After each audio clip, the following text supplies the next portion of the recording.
Powell, thank you so much for talking to BWTMONLINE TV. What do you think the keys to victory are in this fight with Chisora Fury 2? Well, Chisora's got to get inside to have a fighting chance. Clearly, if Fury's great long reach and superior height dictate the fight, it's a very, very problematic fight for Dereck. But he is a handful, and he will get in from time to time, and then we'll find out, we might well find out, which one of them can get up off the floor. Fury has consistently got off the floor when he's been knocked down. Dereck, when he went with David Haye, was not quite able to do that, but then David is a dynamic puncher.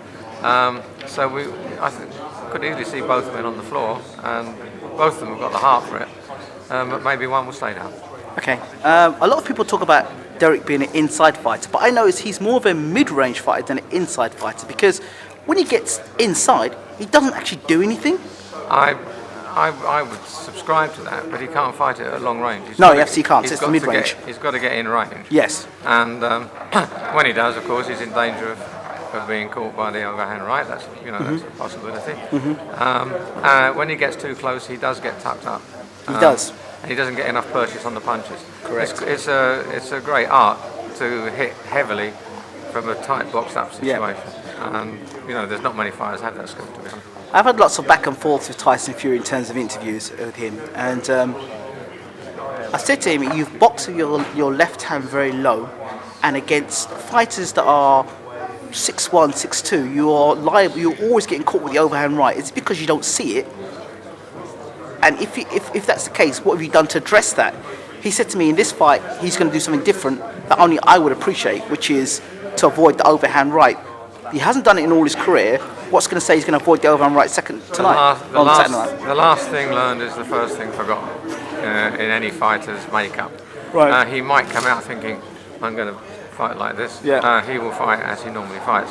And he has also said, well, I don't really need to change anything because I won the first fight. And so I don't think he's in the mode for change.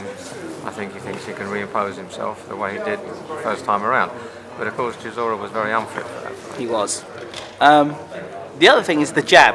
Dereck Chisora's jab is very underrated. I watched it against Vitali, watched it against Helenius, and he throws everything off that jab.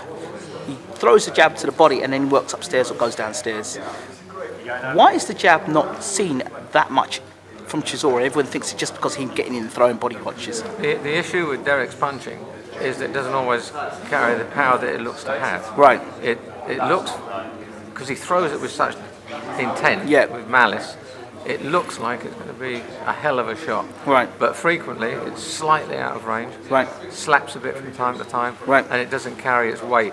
So therefore, jab, you notice a jab Yes. when pop and the head goes back. Yes. Pop and the head goes back. You don't see that very often when Dereck lands the jab. Okay. And whether it's a question of the range he throws it from, or whether there's not as much power as you would suspect, right, or would give the impression of having, right. I'm not quite sure. But he's going to be punching up in this fight, which will make the jab difficult for him. Jeff Powell, thank you so much for talking to BWTMONLINE TV. Pleasure.